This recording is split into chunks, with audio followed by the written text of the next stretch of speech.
Bonjour à toutes et bonjour à tous. Moi aussi, j'aurais bien aimé être présent en face à face pour pouvoir plus échanger, mais on va essayer de faire en sorte que ce soit malgré tout possible. Donc l'intervention que l'on va faire aujourd'hui, elle va se faire à deux voix avec moi, Vanessa Guédon, qui travaille dans une école d'ingénieurs qui vient de changer de nom. Certains connaissaient peut-être Lisa Lille, maintenant nous avons changé de nom, nous appelons Junia. Et puis l'autre personne qui interviendra est Ludovic Calandro, qui travaille à INRAE. Donc les travaux qu'on vous présente aujourd'hui rentrent dans le cadre d'une thèse qui va se terminer. C'était la thèse de Victor Bessa Ferreira, qui a été encadrée par moi-même, Ludovic et Christine Notarier, qui travaille également dans la même équipe que Ludovic Calandro. Et pour une partie de ces travaux, ça rentre aussi dans un projet dont vous avez peut-être entendu parler, qui est un projet européen porté par INRAE, qui est le projet PILO. Voilà, donc aujourd'hui, on va parler de l'utilisation du parcours extérieur et peut-être de quelque chose avec lequel vous n'êtes pas très familier, qui est la cognition chez les poulets élevés en système planaire. Bon, si vous vous posez des questions, en tout cas, on tâchera d'y répondre. Ce que l'on voit concernant le parcours, vous avez peut-être entendu parler en fait du projet qui s'appelle Accept, très probablement, qui entre autres visait à regarder l'acceptabilité sociétale et en gros les actions à mener en priorité pour l'élevage. Ce que l'on peut voir, c'est que la première action à mener, c'est d'offrir à tous les animaux élevés en France un accès plein air. Donc clairement, il y a une demande sociétale de ce côté-là. Mais on sait pardon, que ce n'est pas toujours envisageable de donner un accès plein air. On sait bien qu'il y a un certain nombre de contraintes. Cependant, quand c'est possible, on sait que c'est assez bénéfique du côté bien-être pour l'animal, puisque ça va lui permettre d'exprimer davantage de comportements, en tout cas de diversifier son répertoire comportemental. Vous avez des petites photos, on avait des petites animations, mais ça ne passe pas très bien. Il va pouvoir fourrager, il va pouvoir s'alimenter, c'est classique, avoir du repos, de la locomotion, avoir des interactions sociales, en tout cas diversifier ses comportements. Concernant ce parcours, ce que l'on voit, et ça je ne vais rien vous apprendre là-dessus, c'est qu'on a un problème d'utilisation de ce parcours et l'utilisation peut être très variable. Il peut y avoir beaucoup d'individus à très peu d'individus, il y a un certain nombre d'études qui y sont intéressées. Et une de ces études a montré qu'il y avait une variation qui pouvait aller de 13 à 67% des individus qui ne sont jamais allés dehors, ce qui 67%, c'est assez conséquent. Donc pourquoi y a des choses, vous les connaissez vous-même, vous savez très bien que la météo ou la saison, s'il fait un peu trop chaud, les animaux n'iront pas dehors, ou s'il fait trop froid, s'il y a trop de bruit, si le couvert végétal est pauvre, s'il n'y a pas d'arbustes ou d'arbres, ça ne va pas favoriser l'utilisation de ce parcours. On sait également au niveau de l'individu qu'il peut y avoir des différences entre souches et des différences entre sexes où les mâles, normalement, vont être plus favorables à aller utiliser ce parcours. Il existe également d'autres facteurs individuels et c'est ce sur quoi nous allons travailler en fait avec Victor et Ludovic et Christine. Ce que l'on a regardé, vous avez une petite photo ici des parcours. On a travaillé avec des structures de l'INRA du Manuro qui se trouve vers La Rochelle avec des parcours, nous pour le coup, pour éviter d'avoir des problèmes avec cette fameuse influenza qui pêche chaque année, on avait un filet en haut. Et vous voyez donc l'image de ce parcours. Donc pour caractériser l'utilisation de ce parcours, on a regardé le nombre de visites que les animaux effectuaient sur ce parcours et également, on a essayé d'approximer en fait la distance qu'ils parcouraient via un indice d'éloignement. Ce que vous voyez tout en bas en fait de la diapositive, c'est en fait le nombre de sorties effectuées par 115 individus et vous voyez que on a une sorte de continuum sur ce nombre de sorties. Ça va d'animaux qui explorent très peu, qui font très peu de sorties, à des individus qui font beaucoup plus de sorties. Et c'est pour ces animaux qui font beaucoup plus de sorties, on va les qualifier de plus explorateurs, et ceux qui sont tout au bout à gauche, on va les qualifier de moins explorateurs. Ce que l'on a pu voir également, c'est que des animaux qui sont qualifiés de moins explorateurs ou de plus explorateurs, eh bien, ils vont garder ce statut tout au long de leur cycle de production. C'est-à-dire que ça va être un comportement stable tout au long de leur cycle de production. Donc, on va parler d'un trait de comportement individuel stable pour l'utilisation du parcours. Cette utilisation du parcours, elle est à relier avec un comportement qu'on appelle le comportement d'exploration. Et quand on va voir ce qui se passe chez d'autres oiseaux, ce que l'on voit, c'est qu'on voit que ce trait d'exploration, il existe donc chez d'autres oiseaux et qu'il est lié à la façon dont l'animal va interagir avec son environnement physique et puis l'environnement social, donc ses congénères, et sur l'environnement physique, tout ce qu'il a à disposition dans le système d'élevage et sur le parcours. Et donc, quand on parle de cette interaction sur cet environnement, ce qu'on voit derrière, c'est ce qu'on appelle les capacités d'apprentissage ou de mémoire. Dans la littérature, ce que l'on voit sur certains oiseaux, c'est que les individus les plus explorateurs, ils vont avoir appris plus vite à discriminer une tâche acoustique que les moins explorateurs. Et puis les plus explorateurs, comme ils vont aller plus explorer, ils vont rencontrer plus de situations nouvelles, donc ils ont plus de chances d'apprendre des choses.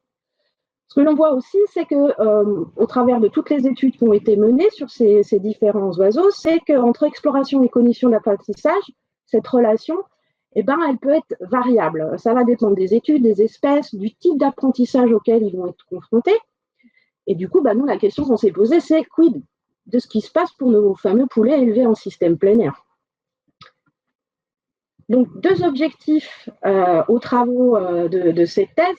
Une première question, c'est par rapport au niveau d'exploration et d'utilisation du parcours, est-ce que cette exploration, utilisation du parcours est associée à des capacités d'apprentissage différentes chez les poulets élevés en système plein air? Et puis, ce que l'on sait pour le deuxième objectif, c'est que les capacités d'apprentissage, elles peuvent être plus ou moins complexes. Dans tout le règne animal, on est confronté à des choses qui sont plus faciles à apprendre ou à mémoriser, puis à des choses qui sont beaucoup plus difficiles à apprendre ou mémoriser.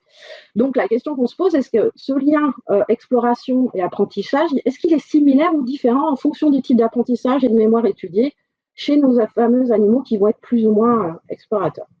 Donc moi, je vais vous parler d'une première expérience et puis après, Ludovic reprendra la main pour vous parler d'autres expérimentations que l'on a réalisées au cours de cette thèse. Donc la première expérience dont je vous parlais, je vous ai dit tout à l'heure, il y a des capacités d'apprentissage qui sont simples ou complexes. Là, en l'occurrence, c'est un test d'apprentissage CHAM dont on va vous parler et on a regardé ce lien avec le niveau d'utilisation du parcours. Le test, il s'appelle conditionnement, association, stimulus, renforcement ou test de préférence de place conditionnée. Donc, je vais vous expliquer ce que ça veut dire. En gros, tout à fait à gauche, vous voyez, vous avez une enceinte qui est subdivisée en deux parties très distinctes où elles sont distinctes parce qu'on a mis des motifs différents pour permettre de distinguer ces deux compartiments.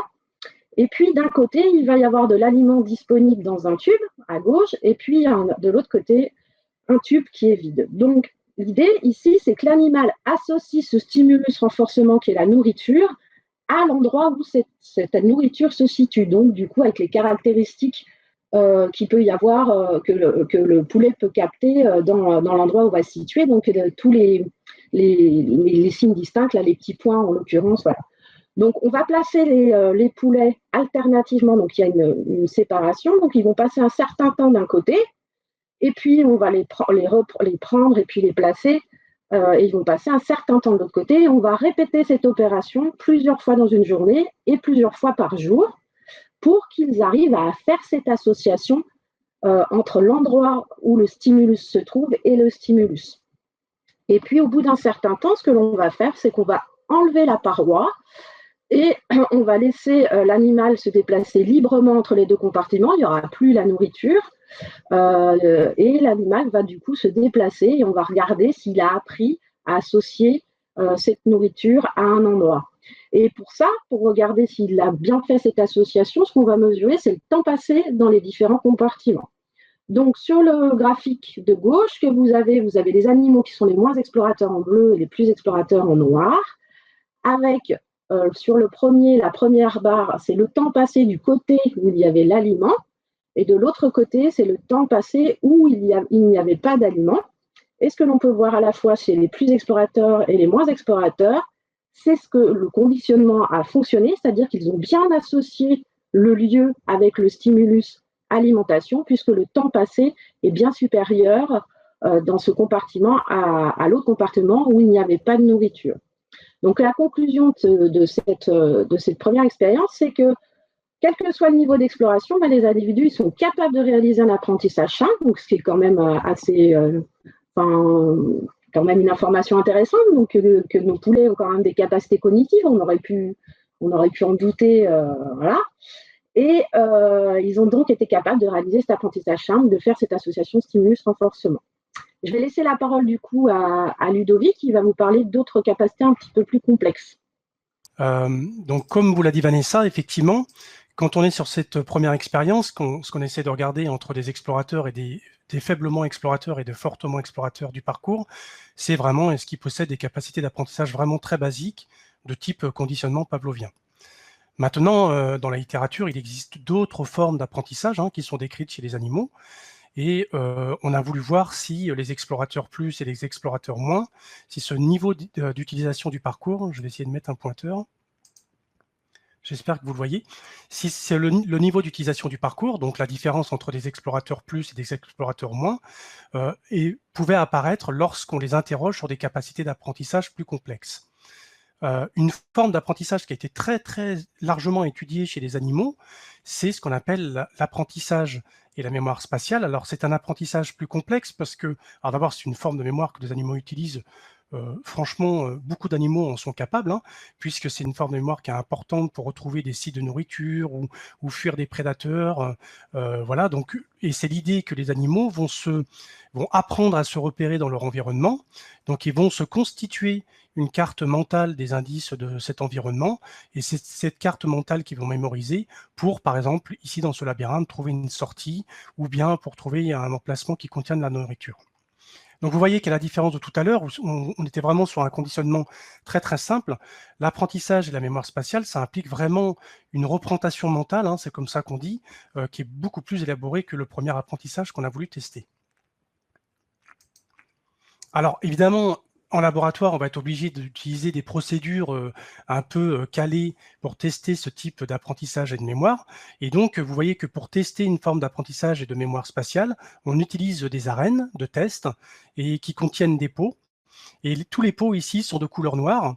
Simplement, 4 pots sur les 8 vont contenir de la nourriture pendant l'apprentissage. Là, sur l'image, la nourriture là, est visible, mais en réalité, la nourriture est placée à l'intérieur des pots, donc les animaux ne peuvent pas la voir. Pour trouver cette nourriture, ils vont devoir s'approcher des pots. Et le principe là de cet apprentissage, c'est que à chaque fois qu'on va entraîner les animaux, ils vont devoir se souvenir que la nourriture est systématiquement placée aux mêmes emplacements dans ces 4 pots-là. Donc c'est un apprentissage spatial parce que pour retrouver la nourriture plus efficacement, l'animal va devoir mémoriser l'emplacement des 4 pots qui contiennent cette nourriture. Et là, vous voyez les résultats de cette expérience où clairement apparaissent des différences entre les explorateurs plus et les explorateurs moins. Et pour le dire simplement, ce qu'on observe, c'est que les explorateurs moins sont capables d'améliorer significativement leur performance de mémoire spatiale par rapport aux explorateurs plus. Donc là, on commence à voir apparaître une différence entre les explorateurs moins et les explorateurs plus quand on les interroge sur des capacités d'apprentissage qui sont plus complexes, comme l'apprentissage et la mémoire spatiale. Dans une autre expérience, on a voulu vérifier cette idée, c'est-à-dire on s'est dit, est-ce qu'effectivement, il y a des différences en fonction de l'apprentissage auquel nos animaux sont soumis, c'est-à-dire entre un apprentissage simple et un apprentissage complexe. Et donc, on a refait une expérience avec d'autres animaux où on pouvait interroger à la fois un apprentissage simple et à la fois un apprentissage complexe en même temps dans l'épreuve en fait, à laquelle nos animaux étaient soumis. Brièvement, je vous explique cette expérience qui ressemble un peu à l'expérience précédente que je vous ai présentée sur l'apprentissage spatial. Cette fois-ci, les animaux ont été placés donc, dans la même arène que je vous ai présentée tout à l'heure. Cette arène contient tout le temps des pots qui peuvent potentiellement contenir de la nourriture. Et là, cette fois-ci, un seul pot contient de la nourriture. Et ce pot, en plus, est de couleurs différentes des autres pots qui sont présents dans le dispositif. Là, dans cet apprentissage, dans cette situation, l'animal peut utiliser 2 types d'apprentissage, 2 types de mémoire. Il peut utiliser un système de mémoire simple, basé sur la couleur du pot, puisque la nourriture est systématiquement placée dans le pot de couleurs différentes. Donc, il peut vraiment apprendre en se basant, pour retrouver la nourriture dans le dispositif, il peut apprendre en utilisant une mémoire simple basée sur la couleur du pot. Mais il peut aussi, comme tout à l'heure, utiliser une mémoire plus complexe, comme sa mémoire spatiale, puisqu'effectivement, à chaque fois, la nourriture est placée dans ce même pot qui est toujours au même emplacement. Donc là, avec ce dispositif-là, l'animal peut apprendre à retrouver la nourriture dans un dispositif, dans une arène, en utilisant une mémoire simple basée sur la couleur du pot ou une mémoire plus complexe basée sur l'emplacement de ce pot, comme tout à l'heure, en utilisant sa mémoire spatiale. Alors, on peut poser la question aux animaux ensuite, ah oui, mais c'est pas avec la... de quel type de mémoire ils ont potentiellement utilisé pour apprendre cette tâche. Eh bien, pour savoir s'ils ont appris en utilisant leur mémoire simple, ce qu'on va faire lors d'un test où il n'y a plus de nourriture dans le dispositif, on va, une fois qu'ils auront appris, naturellement, on va déplacer le pot de couleurs différentes et on va voir si tout simplement les animaux ont appris à retrouver la nourriture en se basant sur la couleur du pot, en utilisant leur mémoire simple, puisque d'un seul coup, plutôt que de retourner à l'emplacement où était la nourriture lors de l'apprentissage, ils vont suivre ce pot coloré. Et on peut aussi interroger les animaux s'ils ont appris cette tâche en utilisant leur mémoire spatiale basée sur l'emplacement du pot. Et cette fois-ci, on va faire un test où on va leur présenter dans l'arène des pots qui sont tous de couleur noire. Dans ce cas, ils ne peuvent plus utiliser une mémoire simple basée sur la couleur du pot et on va pouvoir vérifier qu'ils sont capables de retourner à l'emplacement où on avait placé le pot lors de l'apprentissage. Alors d'abord, je ne vous montre pas une courbe d'apprentissage, mais clairement, les animaux sont capables d'apprendre la tâche. Et ensuite, ils répondent aux questions qu'on leur demande, puisque ce qu'on a vu, c'est que quand on fait le test de mémoire simple, où on a déplacé le pot de couleur, on voit que les explorateurs moins, comme les explorateurs plus, suivent effectivement le pot coloré. Donc, ils ont parfaitement compris que pour retrouver la nourriture dans le dispositif, il fallait suivre le pot de couleurs différentes. Et ensuite, quand on regarde, et cette fois-ci, ce qu'on voit, c'est qu'il n'y a absolument pas de différence de performance entre les explorateurs moins du parcours et ceux qui explorent beaucoup le parcours. Donc là, à nouveau, sur une forme d'apprentissage simple, on ne voit pas de différence entre les explorateurs moins et les explorateurs plus. Quand on interroge cette fois-ci une autre forme de mémoire, une autre forme d'apprentissage qui est plus complexe et qui est leur mémoire spatiale, vous constatez que les performances entre les explorateurs moins et cette fois-ci les explorateurs plus sont différentes et on constate que les explorateurs moins sont meilleurs. C'est-à-dire qu'on voit que pour retrouver le possible, l'emplacement du possible, les explorateurs font moins d'erreurs. Quand on regarde leur performance, s'ils revisitent davantage cet emplacement cible, eh bien oui, ils visitent davantage cet emplacement cible, ce qui semble indiquer qu'ils s'en souviennent davantage. Et quand on regarde même le temps qu'ils mettent à retrouver cet emplacement cible, eh bien on voit qu'ils mettent beaucoup moins de temps pour retrouver cet emplacement cible. Donc ça, ce sont des indications, ces paramètres comportementaux qui montrent que les explorateurs moins, comme on l'avait vu dans l'expérience précédente, on semble effectivement posséder de meilleures performances d'apprentissage complexe, des apprentissages complexes, par exemple lorsqu'on les interroge sur leur apprentissage et leur mémoire spatiale. Alors finalement, le résumé de ces expériences qu'on vous montre, c'est que effectivement, les explorateurs moins, ceux qui explorent peu le parcours et ceux qui explorent beaucoup le parcours, sont différents en termes de capacité cognitive, en termes de capacité d'apprentissage. Et c'est peut-être un petit peu contre-intuitif, mais vraisemblablement, les explorateurs moins semblent être capables d'apprentissage beaucoup plus complexe que ceux qui explorent beaucoup le parcours. Alors, on a voulu tester cette idée, cette fois-ci en allant interroger un petit peu une capacité cognitive un petit peu différente, qui s'appelle la flexibilité cognitive, où là, vraiment, on se dit, OK, si les explorateurs moins semblent être capables d'apprentissage plus complexe, ils devraient aussi avoir une flexibilité cognitive qui est un petit peu plus importante. Il existe des tests dans la littérature qui sont utilisés chez les animaux pour tester cette flexibilité cognitive, et le test que nous avons voulu utiliser s'appelle le test du cylindre. Alors c'est un test assez simple, j'espère que mon explication va être assez claire. Vous placez un animal, en l'occurrence là il s'agit des poulets, devant un tube qui est totalement opaque. Et on va placer de la nourriture à l'intérieur de ce tube, et on va apprendre aux animaux à aller chercher de la nourriture à l'intérieur de ce tube opaque. Donc c'est un apprentissage assez simple, hein. Évidemment, il faut un certain nombre d'essais pour que les animaux y arrivent. On le fait progressivement, mais au final, les animaux vont être capables de contourner le tube et puis d'apprendre à le contourner pour aller trouver la nourriture, pour récupérer la nourriture qui est placée à l'intérieur de ce tube. Et ensuite, on va faire notre fameux test de flexibilité. On va voir si les animaux, ils raisonnent un peu, ils sont capables d'effectuer un certain raisonnement intellectuel, si je peux le dire simplement. Ils sont capables de flexibilité cognitive. On va leur placer un tube qui est transparent. Et en fait, la demande là de flexibilité cognitive, c'est que l'animal, la première envie, la première chose qu'il va vouloir faire, c'est d'aller piquer directement les parois du tube, puisque cette fois-ci, il voit la nourriture à l'intérieur du tube, et c'est pas ça la bonne réponse. Ce qu'on veut, c'est qu'il comprenne que même si le tube est transparent, il faut qu'il continue à contourner ce tube pour aller récupérer la nourriture à l'intérieur de ce tube. Alors, j'ai une petite vidéo qui vous permet, j'espère que vous la voyez. Est-ce que vous voyez la vidéo? Oui, donc a priori ça fonctionne. Donc faut que je déplace ça. Je vais vous montrer une petite vidéo qui illustre très facilement ce test.